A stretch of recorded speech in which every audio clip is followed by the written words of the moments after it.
on Chapter 2, Winter Days and Winter Nights. The first snow came and the bitter cold. Every morning, Pa took his gun and his traps and was gone all day in the big woods, setting the small traps for muskrats and mink along the creeks, the middle-sized traps for foxes and wolves in the woods. He set out the big bear traps, hoping to get a fat bear before they all went into their dens for winter. One morning he came back, took the horses and sled, and hurried away again. He had shot a bear. Laura and Mary jumped up and down and clapped their hands. They were so glad. Mary shouted, "I want the drumstick! I want the drumstick!" Mary did not know how big a bear's drumstick is. When Pa came back, he had both a bear and a pig in the wagon. He had been going through the woods with a bear trap in his hands and the gun on his shoulder when he walked around a big pine tree covered with snow, and the bear was behind the tree. The bear had just killed the pig and was picking it up to eat it. Pa said the bear was standing up on its hind legs, holding the pig in its paws, just as though they were hands. Pa shot the bear, and there was no way of knowing where the pig came from nor whose pig it was. "So I just brought home the bacon," Pa said. There was plenty of fresh meat to last for a long time. The days and the nights were so cold that the pork in a box and the bear meat hanging in the little shed outside the back door were solidly frozen and did not thaw. When Ma wanted fresh meat for dinner, Pa took the axe and cut off a chunk of frozen bear meat or pork. But the sausage balls or the salt pork or the smoked ham and the venison Ma could get for herself from the shed or the attic. The snow kept coming till it was drifted and banked against the house. In the mornings, the window panes were covered with frost and beautiful pictures of trees and flowers and fairies. Ma said that Jack Frost came in the night and made the pictures, while everyone was asleep. Laura thought that Jack Frost was a little man all snowy white, wearing a glittering white pointed cap and soft white knee boots made of deer skin. His coat was white and his mittens were white. He did not carry a gun on his back, but in his hands he had shining, sharp tools with which he carved the pictures. Laura and Mary were allowed to take Ma's thimble and make pretty patterns of circles in the frost on the glass. But they never spoiled the pictures that Jack Frost made in the night. When they put their mouths close to the pane and blew their breath on it, the white frost melted and ran in drops down the glass. Then they could see the drifts of snow outdoors and the great trees standing bare and black, making thin blue shadows on the white snow. Laura and Mary helped Ma with the work. Every morning there were dishes to wipe. Mary wiped more of them than Laura because she was bigger, but Laura always wiped carefully her own little cup and plate. By the time the dishes were all wiped, then set away, the trundle bed was aired. Then, standing one on each side, Laura and Mary straightened the covers, tucked them in well at the foot and at the sides, plumped up the pillows, and pushed them in place. Then Ma pushed the trundle bed into its place under the big bed. After this was done, Ma began the work that belonged to that day. Each day had its own proper work. Ma used to say, "Wash on Monday, iron on Tuesday, mend on Wednesday, churn on Thursday, clean on Friday, bake on Saturday, rest on Sunday." Laura liked the churning and the baking days best of all the week. In winter, the cream was not yellow as it was in the summer, and butter churned from it was white and not so pretty. Ma liked everything on her table to be pretty, so in the wintertime she colored the butter. After she had put the cream in the tall crockery churn and set it near the stove to warm, she washed and scraped a long orange-colored carrot. Then she grated it on the bottom of the old leaky tin pan that Pa had punched full of nail holes for her. Ma rubbed the carrot across the roughness until she had rubbed it all through the holes. When she lifted up the pan, there was a soft, juicy mound of grated carrot. She put this in a little pan of milk on the stove, and when the milk was hot, she poured milk and carrot into a cloth bag. Then she squeezed the bright yellow milk into the churn, where it colored all the cream. Now the butter would be yellow. Laura and Mary were allowed to eat the carrot after the milk had been squeezed out. Mary thought she ought to have the larger share because she was older, and Laura said she should have it because she was littler. But Ma said they must divide it evenly. It was very good. When the cream was ready, Ma scolded the long wooden churn dash. put it in the churn, and dropped the wooden churn cover over it. The churn cover had a little round hole in the middle, and Ma moved the dash up and down through the hole. She churned for a long time. Mary could sometimes churn while Ma rested, but the dash was too heavy for Laura. At first, splashes of cream showed thick and smooth around the little hole. After a long time, they began to look grainy. Then Ma churned more slowly, and on the dash there began to appear tiny grains of yellow butter. When Ma took off the churn cover, there was the butter in a golden lump, drowning in the buttermilk. Then Ma took out the lump with a wooden paddle into a wooden bowl, and she washed it many times in cold water, turning it over and over, and working it with the paddle until the water ran clear. After that, she salted it. Now came the best part of the churning. Ma molded the butter. On the loose bottom of the wooden butter mold was carved the picture of a strawberry with 2 strawberry leaves. With the paddle, Ma packed the butter tightly into the mold until it was full. Then she turned it upside down over a plate and pushed on the handle of the loose bottom. The little firm pat of golden butter came out, with the strawberry and its leaves molded on the top. Laura and Mary watched breathlessly, one on each side of Ma, while the little golden butter pats, each with a strawberry on the top, dropped onto the plate as Ma put all the butter through the mold.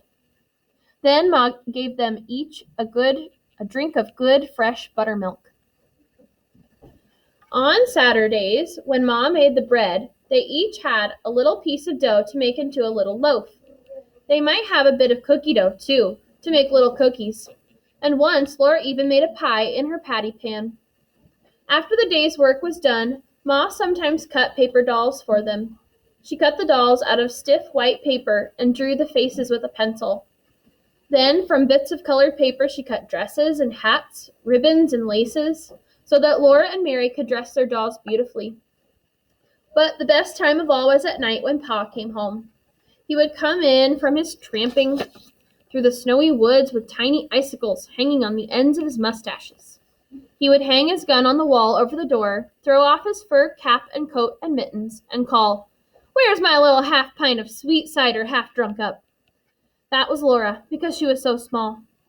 Laura and Mary would run to climb on his knees and sit there while he warmed himself by the fire.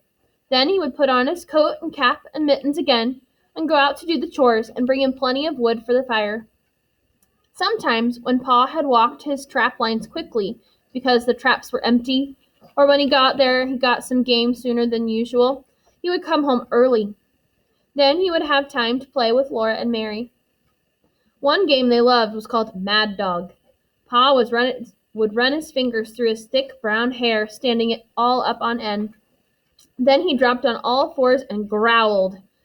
He chased Laura and Mary all around the room, trying to get them cornered where they couldn't get away. They were quick at dodging and running, but once he caught them against the wood box behind the stove, they couldn't get past Pa, and there was no other way out. When Pa growled so terribly, his hair was so wild and his eyes so fierce that it all seemed real, Mary was so frightened that she could not move. But as Pa came near, Laura screamed, and with a wild leap and a scramble, she went over the wood box, dragging Mary with her. And at once there was no Mad Dog at all. There was only Pa, standing there with his blue eyes shining, looking at Laura. "Well," he said to her, "you're only a little half pint of cider half drunk up, but by jinks, you're as strong as a little French horse." "You shouldn't frighten the children so, Charles," Ma said. "Look how big their eyes are." Pa looked, and then he took down his fiddle. He began to play and sing. Yankee Doodle went to town. He wore his striped trousies. He swore he couldn't see the town. There was so many houses. Laura and Mary forgot all about the Mad Dog. And there he saw some great big guns, big as a log of maple. And every time they turned 'em round, it took 2 yoke of cattle. And every time they fired 'em off, it took a horn of powder, and made a noise like father's gun, only a nation louder. Pa was keeping time with his foot, and Laura clapped her hands to the music when he sang. And I'll sing Yankee Doodly-Doo, I'll sing Yankee Doodle. I'll sing Yankee Doodly-Doo, I'll sing Yankee Doodle. All alone in the wild big woods, in the snow and the cold, the little log house was warm and snug and cozy. Pa and Ma and Mary and Laura and baby Carrie were comfortable and happy there, especially at night. Then the fire was shining on the hearth, and the cold and the dark and the wild beasts were all shut out.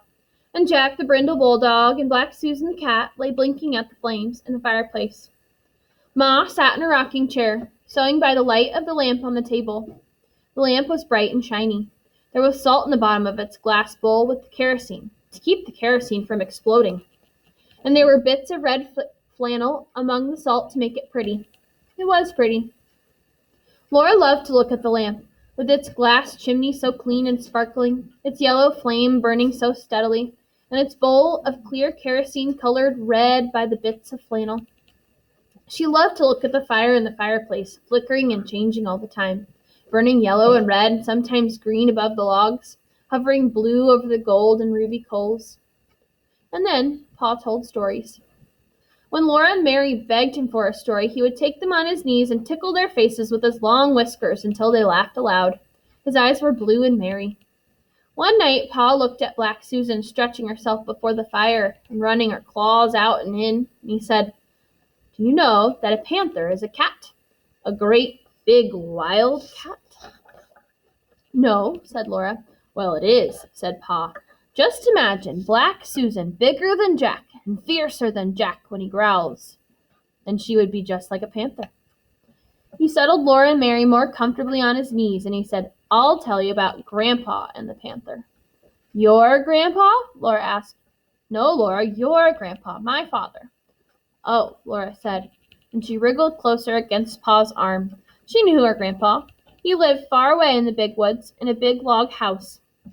Pa began the story of Grandpa and the panther. "Your grandpa went to town one day and was late starting home. It was dark when he came riding his horse through the big woods. So dark he could hardly see the road, and when he heard a panther scream he was frightened, for he had no gun." "How does a panther scream?" Laura asked. "Like a woman," said Pa. "Like this." Then he screamed so that Laura and Mary shivered with terror. Ma jumped in her chair and said, "Mercy, Charles!" But Laura and Mary loved to be scared like that.